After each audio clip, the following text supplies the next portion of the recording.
భారతదేశ సినీ చరిత్రలో చారిత్రాత్మక నేపథ్యంలో ఇప్పటికే ఎన్నో సినిమాలు అయితే తెరకెక్కాయి. ముఖ్యంగా ఇలాంటి చిత్రాలకు బాలీవుడ్ కేర్ ఆఫ్ అడ్రస్ గా అయితే నిలుస్తుంది. వాస్తవ కథలతో పాటు చరిత్రల్ని తవ్వి తీయడం అన్నది బాలీవుడ్ కే చెల్లింది. అయితే అక్కడ అన్ని చరిత్రలు సక్సెస్ అయింది లేదు. ఆ కథని డ్రామటైజ్ చేసే క్రమంలో దొర్లిన తప్పిదాలతో 100 కోట్ల రూపాయల నష్టాలు పాలైంది. ఇలాంటి ప్రయత్నాలు సౌత్ ఇండస్ట్రీలో అయితే పెద్దగా జరగవు. ఒకవేళ చేసిన అలాంటి కథని కమర్షియలైజ్ చేయడంలో తెలుగు రైటర్లు తెలివిగా అయితే వ్యవహరిస్తారు.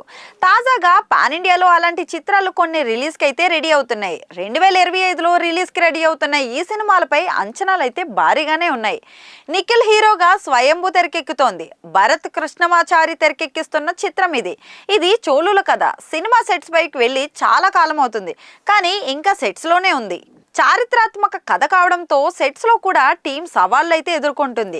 ఈ సినిమా కోసం నిఖిల్ కత్తి యుద్ధం, గుర్రపు స్వారీపై ప్రత్యేక శిక్షణ తీసుకుని బరిలోకి అయితే దిగారు. ఇక పవర్ స్టార్ పవన్ కళ్యాణ్ కథానాయకుడిగా జ్యోతికృష్ణ తెరకెక్కిస్తున్న తొలి పాన్ ఇండియా చిత్రం హరిహర వీరమల్లు.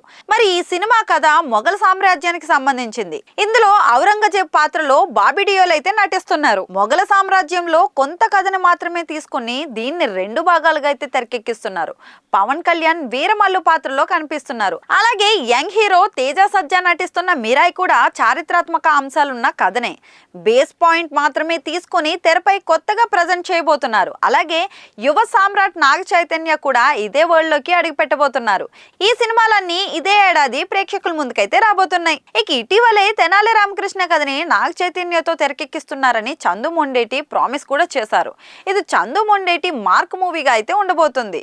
అయితే ఈ ప్రాజెక్ట్ ఎప్పుడు పట్టాలెక్కుతుంది అన్నది మాత్రం ఇప్పుడే చెప్పలేని పరిస్థితి అయితే ఏర్పడుతోంది.